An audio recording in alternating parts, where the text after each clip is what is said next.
आजकल देखा जा रहा है कि लोगों में कंसीव करने की प्रॉब्लम बहुत ज़्यादा हो रही है, Right. लाइक वो जल्दी कंसीव नहीं कर पा रहे हैं। Right.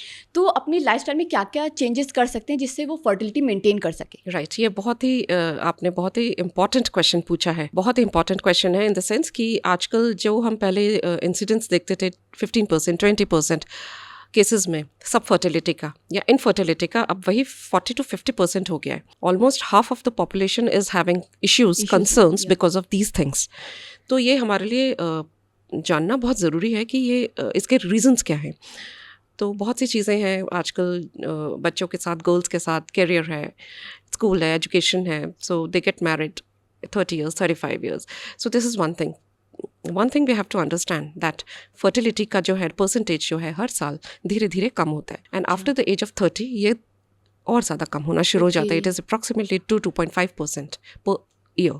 ये कम होते जा रहा है. कम होता जाता है. 35 years के बाद और कम होता जाता है, एंड 40 years के बाद वो तेज़ी से कम होने लगता है. ओके. तो हमारा जो ओवेरियन रिजर्व है उसकी जो एक एज है, सो वो एक we have to understand these things. हमें हमारे लिए जानना बहुत ज़रूरी है. 25 के बाद थोड़ा कम होता है, 30 के बाद थोड़ा और कम होना शुरू हो जाता है, एंड 40 के बाद काफ़ी तेज़ी से कम होना शुरू हो जाता है. जो एग फॉर्मेशन है या जो ओवरीज के रिजर्व है वो तेज़ी से कम होना शुरू हो जाता है. So this is one thing. Late marriages is one of the causes. Okay. So this is important.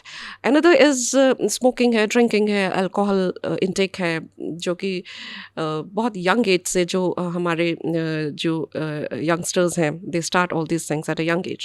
So it has a negative impact over the gamete formation, over the ovaries, Okay. over the testicles. So all these things are very, very important for us to understand.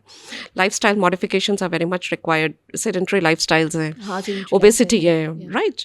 So बहुत सी चीज़ें हैं which are actually responsible. Okay. तो ma'am क्या stress भी एक factor है? This is one of the factors. Yes, this is one of the factors, because stress अपने आप में बहुत से चेंजेस हैं जो हमारे बॉडी में प्रोड्यूस करता है.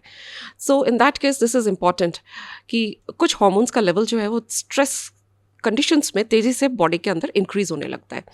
So that disturbs the hormonal मिलियो. हमारे बॉडी का जो नॉर्मल हार्मोनल मिलियो है, जो एनवायरनमेंट है, वो तेज़ी से चेंज होने लगता है. So it has a negative impact over fertility.